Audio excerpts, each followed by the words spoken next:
Hello again everyone, welcome back to the channel. Now today I thought we'd continue the story of Constantius Chlorus following the end of the Carausian Revolt, and I also thought we would cover the story of his son, Constantine the Great.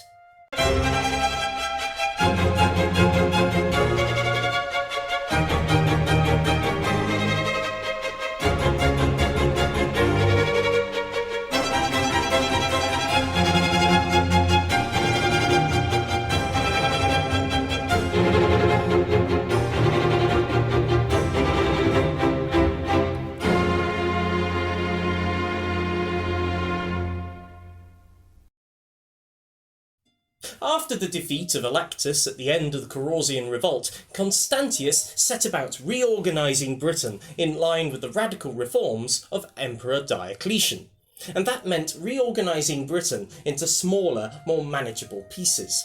And those pieces were Maxima Caesariensis, Flavia Caesariensis, Britannia Prima and Britannia Secunda. Together these provinces formed the Diocese of Britain, and they were headed by a vicarius who reported to a praetorian prefect. Now at first, the vicari probably had hands in both military and civil matters, until later on a dedicated dux was appointed who could take control of the army. Evidence of this transition is sparse, but one inscription at Oswald names Aurelius Arpagius as being governor of Britannia Secunda, showing that he had military command whilst also being a civil administrator.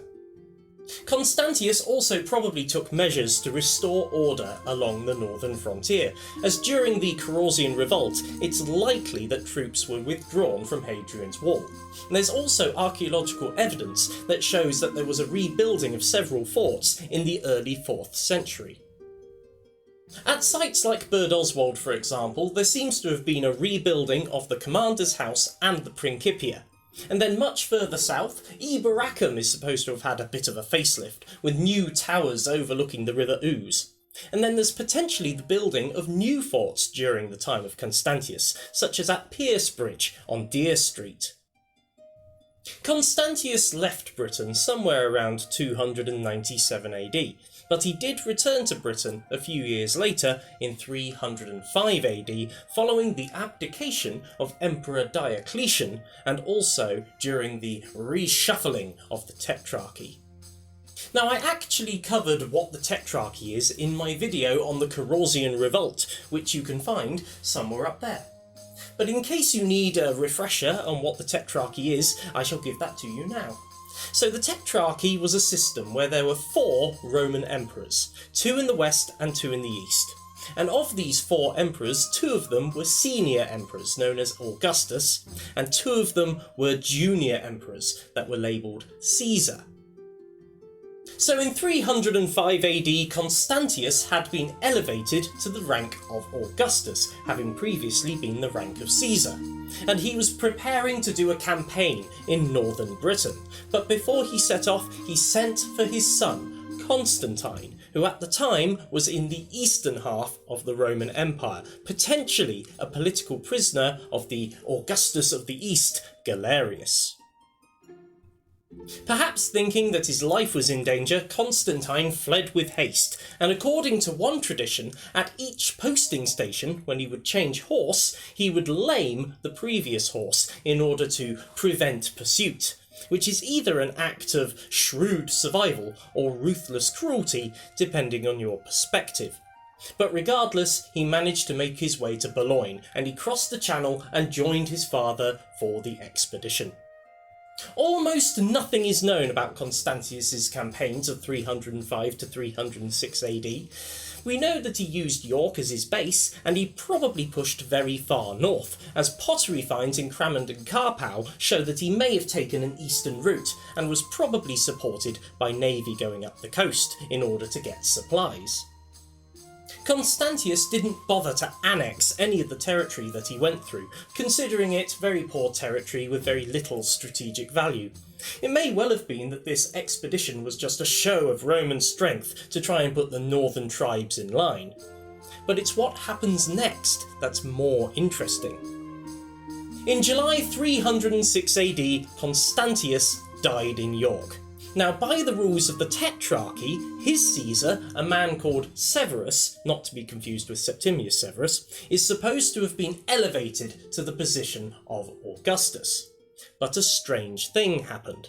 The soldiers who were present in York at the time proclaimed Constantine Augustus.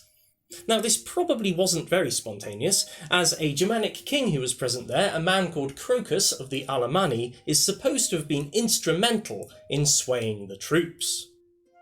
For the other Roman emperors in the Tetrarchy, including Galerius in the east, this probably caused images of another Carausian Revolt.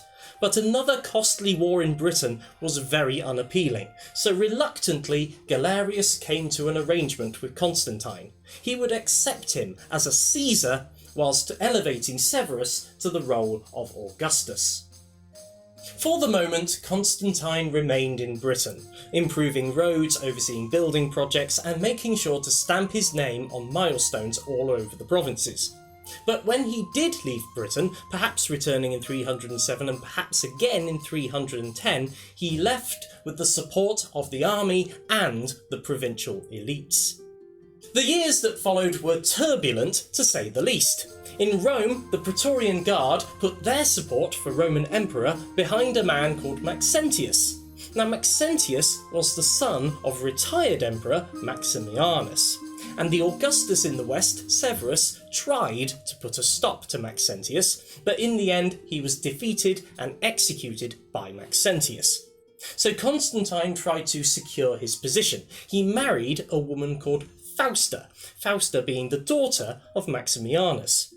But in the end, alliances soon changed, as Maximianus and Maxentius fell out. And in the end, Maximianus came to the court of Constantine in Trier, seeking safety. All this chaos caused Galerius to convene a council at Canuntum in 308, even bringing Diocletian out of retirement to try and sort it out. And new arrangements were made. A man called Licinius was elevated to the position of Augustus. But here's the crucial thing, they ignored Maxentius, which ensured that conflict would continue. Over the next few years, members of the Tetrarchy started to fall one by one, starting with Maximianus in 310 and Galerius in 311, leaving our four main players, being Constantine, Licinius, Maxentius, and Galerius' successor, Dia.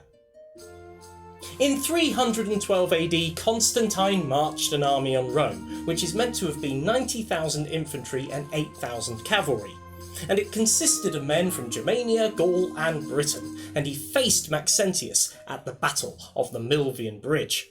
But here's the interesting thing. On the eve of battle, somewhere on the road to Rome, or perhaps in a dream, Constantine is meant to have seen a vision of the cross, with the words saying, "In this sign you shall conquer." And at the Battle of Milvian Bridge, he ordered that his legionaries have the Christian symbol painted on their shields. And they won the day, sweeping Maxentius' army into the Tiber, and Maxentius was one of the dead among them. After Constantine won the Battle of Milvian Bridge in 312, he became the sole Roman emperor in the West. And in the following year, he met Licinius at Milan, where the Edict of Milan was issued. The Edict of Milan established religious tolerance throughout the Roman Empire. It meant that Christians could openly worship and also have property returned to them that had been taken in previous persecutions. Now, although the Edict of Milan didn't establish Christianity as the state religion, it certainly set the groundwork for it becoming incredibly powerful later on. Constantine offered his sister Constantia in marriage to Licinius, but despite this, tensions still rose between the pair, not long after Licinius had defeated his rival in the east, Dia. In 314 AD, a war broke out between Licinius and Constantine, but it was indecisive, so they had to come to a compromise, but the underlying issues were left unresolved, and as a result, war happened again in 324.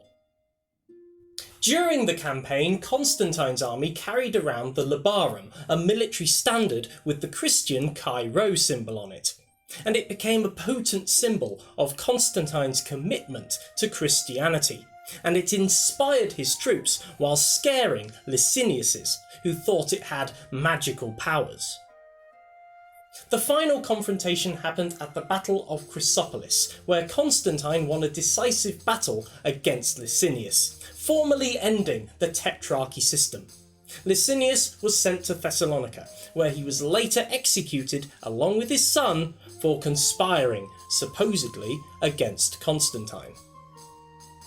With his victory, Constantine became the sole ruler of the Roman Empire, and in 325 AD he convened the Council of Nicaea in an attempt to unify the empire under one faith. The Council of Nicaea was intended to deal with theological disputes, and in the end it resulted in the Nicene Creed, which is a creed still used in churches today. And there you have it. I'm sorry for going off at a tangent about Constantine, but I thought it's vitally important to understand a bit more of the context of what happened after that vital day in 306 AD in York. Constantine's rule was incredibly transformative. In fact, you can still see his impact today. The fact that Christianity is a worldwide religion is down, in part at least, to Constantine, and I find that totally astonishing. But thank you very much for watching. Please remember to like, comment and subscribe. It helps immensely. And I'll see you on the next one. Ciao for now.